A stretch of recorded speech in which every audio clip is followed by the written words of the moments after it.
係嗰網友嗱，我同你大家解釋呢一個而家 AI 半導體嘅危機嚇，呢一個係嗰啲人咧就講個 bottleneck 喺電力嗰度，有排都未到電力，而家就出現個供應出現危機，個需求大到你係唔能夠想像嘅呢個嚇。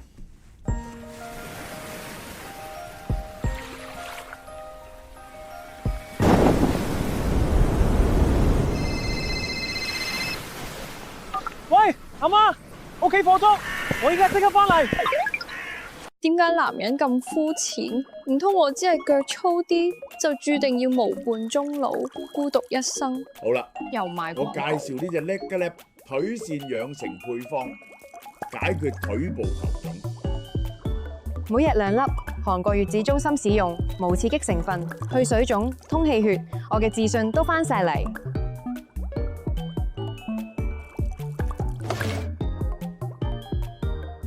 蕭生，對你唔住，好彩我冇 skip 到你個廣告。如果唔係，我依家仲俾人嫌棄係象腿女㗎。如果你都想自信展現美腿，就快啲試下啦。呢個韓方嘅天然物質全部14日嘅啫，你試下14日靚唔靚？呢個就係試一次14日。呢個幾錢啊？220蚊，食14日就見效噶啦。呢個14日內見效，係會去水腫、通氣血，個大髀腳唔會水腫啦，同埋唔會靜脈曲張啦。呢個好緊要啊，係韓方嘅，呢個係韓國嗰啲天然產品。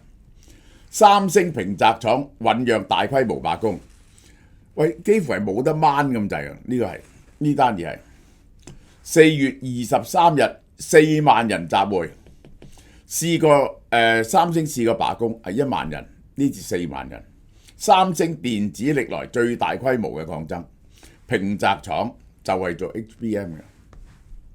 罷工時間表18日罷工，5月21號到6月7號，5月21號1個月內。咁個問題喺邊度呢？如果佢係咁樣罷工呢，會損失30萬億韓元，即係幾錢啊？3000億，潛在損失高達1000幾億呢一個美元，對全球半導體供應產生核彈級嘅衝擊。我會解釋俾你聽點解。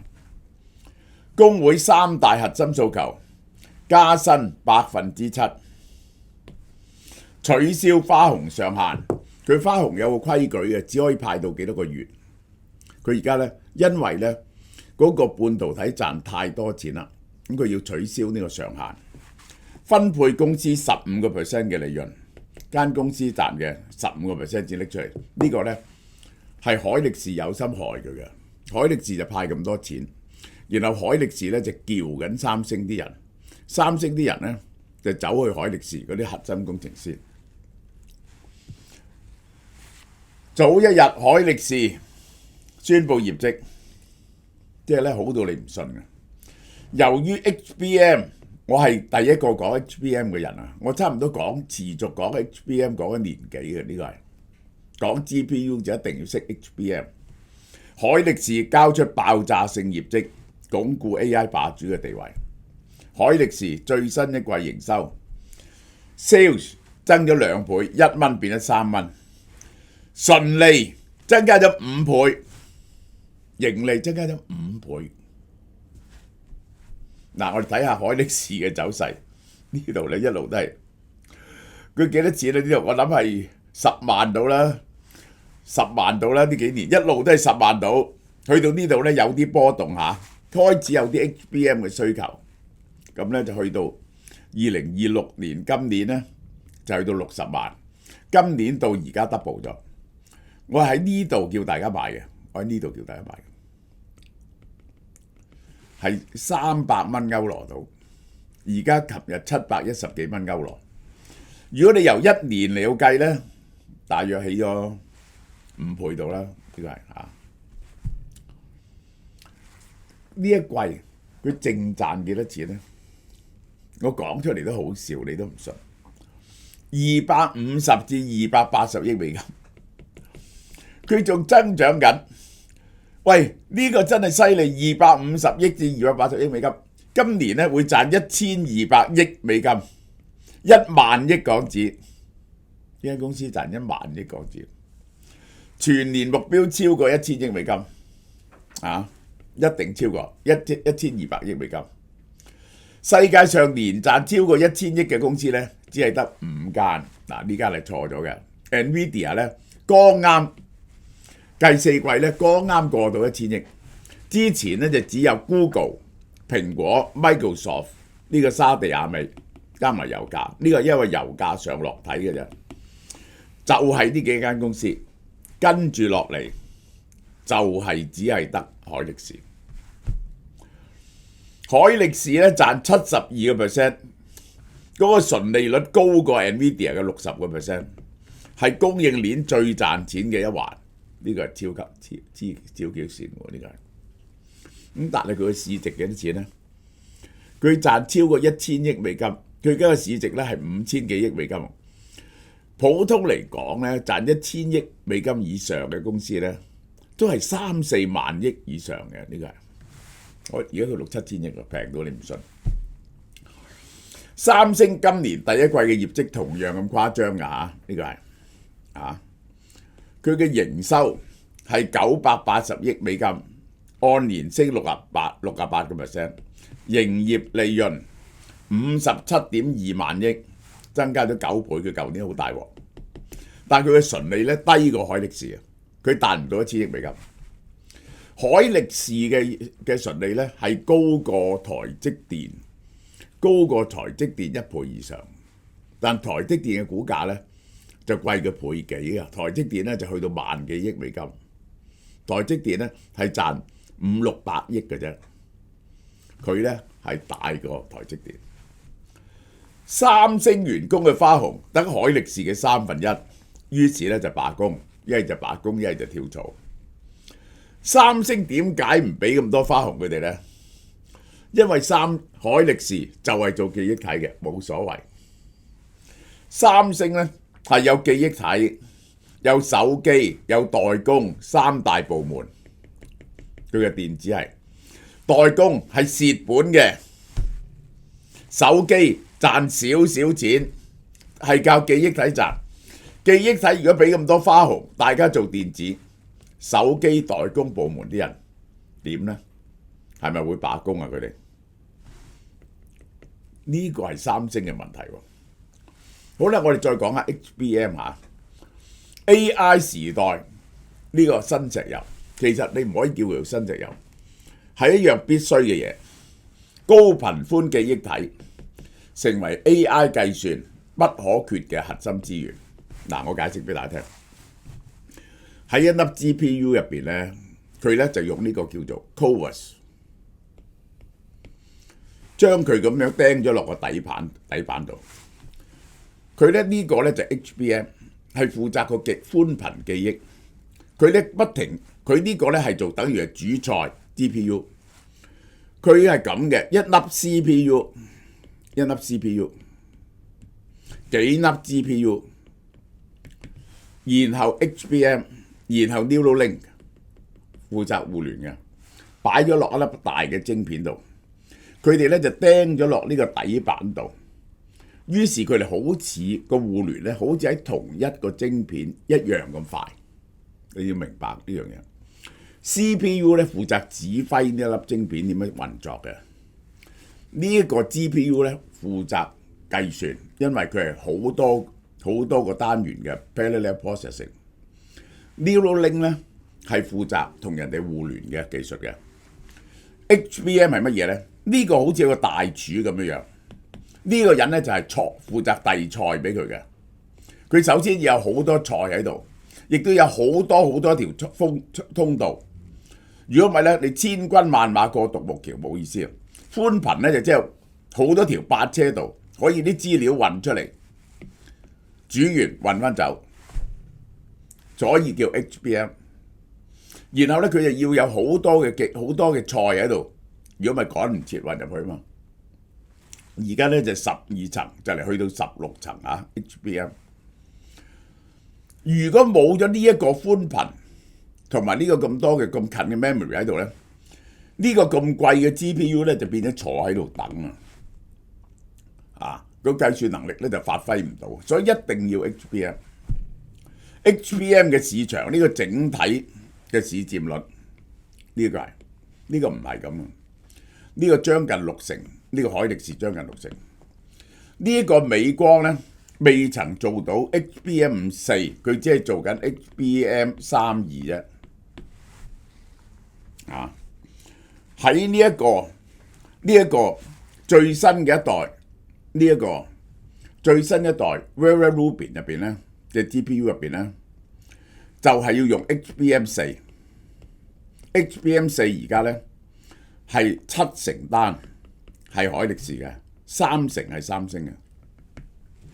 因為咧海力士係同台積電合作咗好耐，同三星同呢一個NVIDIA 合作咗好耐，研究 HBM 技術嘅咁所以咧就係佢而家係用緊呢一個係12納米嘅啫，呢一個三星咧係4納米嘅，但係咧佢海力士咧將會變咗係3納米，遠遠超過三星嘅個功能係。咁 anyway 個市場就係咁。如果三星罷工咧 ，NVIDIA 就唔夠供應咯，直接影響。今年咧就係咁啦。呢一個嗰個 Vera Rubin Vera Rubin 嘅出貨量咧已經要削減2-3成，因為唔夠 HBM 做唔切，係冇人估到需要咁多 HBM。AI 供應鏈咧，咪有排都未到電啊！而家馬上就有3大供應關鍵瓶頸 ：CoWoS 封裝、HBM 記憶體、先進製程3樣嘢。你好似個水桶咁，呢3塊板都係好短嘅。呢3塊短板邊度啲水會流出嚟呢？首先，第一個限制 CoWoS， 全球最短缺嘅環節，得一間做台積電，得一間做台積電咧，年年都 double， 冇辦法做得切呢個先進封裝啊！大概1年可以做100萬咁上下啦，100萬至120萬度啦，而家係先進封裝。咁先進封裝入邊咧，就有幾粒 GPU 啦，就一定要有個 HBM 嘅。咁呢個咧就冇辦法㗎啦，就台積電配給嘅。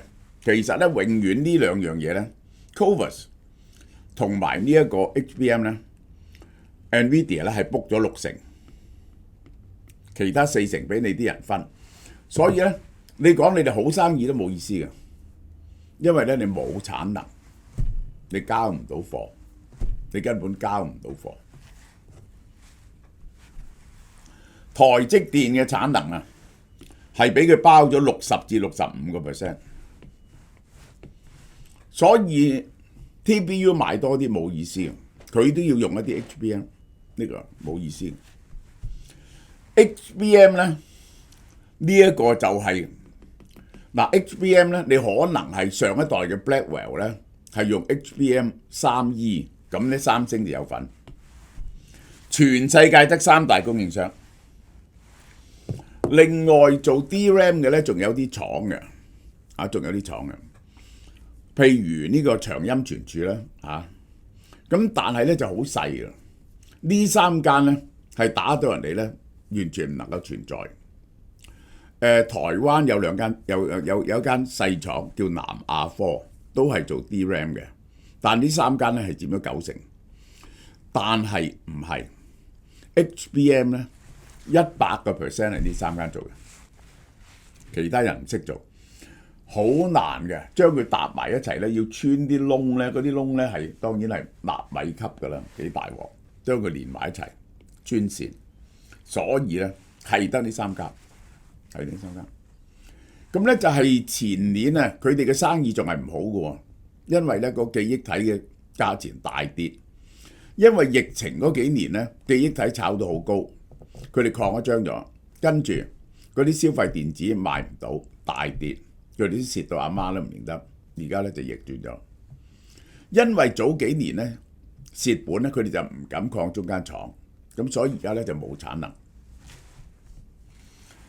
美光 HBM 進度，美光而家仲未曾交到 HBM4，我諗要到年尾先至得。美光啊，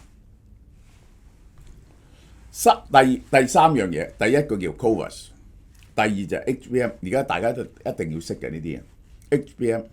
第三就係3納米先進製程，頂級 AI 晶片咧，全部集中喺3納米。手機晶片，高通、聯發科、蘋果咧最先進嘅喺2納米，其他咧就喺3納米。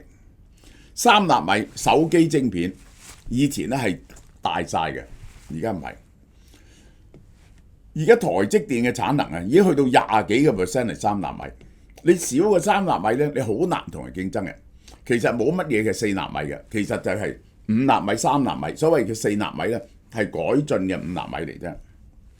三星嘅3納米良率好差，冇人肯訂。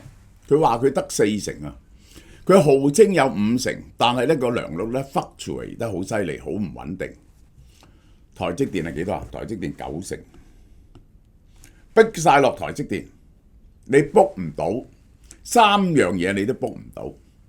第一，你 book 唔到 CoWoS 先進封裝，你 book 唔到 HBM， 你 book 唔到呢個台積電嘅製程，叫你2026年排隊啦咁。呢個 Elon Musk 因為要排隊啊，佢先至興，先至自己想整間廠。好啦，你要知道半導體產線咧唔係茶餐廳喎。一停工大鑊啦！我哋以前啊，我做瓷磚咧，一停咗窯咧，你燒翻佢上1000幾度咧，要個幾兩個禮拜個溫度先至翻去，然後先穩定。半導體產線仲大鑊，一停咗工咧，你要對翻齊晒所有嘢，因為佢係納米級㗎，啲機器要完全校過，冇1-2個月咧係恢復唔到嘅。所以損失咁多錢。好啦，然後咧，因為做3塊 DRAM 先至做到1塊 HBM 咧，因為佢12層搭埋噶嘛，佢而家去到16層，咁係咪要好多 DRAM 啊？佢就用 DRAM 嘅產能咧嚟做咗 HBM， 於是咧 DRAM 唔夠 ，HBM 咁好賺，梗係做 HBM 啦。傳統 DRAM 嘅產能大幅度抽走，消費電子冇貨 ，DRAM 咧已經起咗1倍價啦，今年已經係記憶體飆升，於是中低價手機咧唔知點好，中低價手機你個記憶體起1倍價錢，佢哋就變咗蝕本，你加價咧嗰啲人就唔買，咁於是咧。就好多大陸嗰啲中國vivo、OPPO、小米嗰啲咧，唔做嗰啲中低價嘅手機，根本唔可以做呢個係。唔止咁 ，server、手機、PC、iPad 售價同功能全面受硬體影響。即係你就知個 AI 浪潮，我都唔係話令你冇工做啊 ，AI 浪潮，淨係搶一搶 HBM 啫，就搞到咧。你而家啲二手手機咧炒到好高，呢個就係。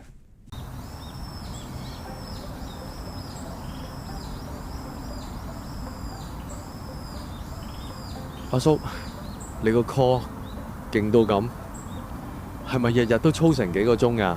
其實我每日都係操好少，重點係你要識得叫啲細胞幫你做嘢，食 From Bio、亞精胺等細胞自己識得去打掃抗衰老。核心自然就強。依家只要去俏貓貓超市、實體店或網店就有得買啦。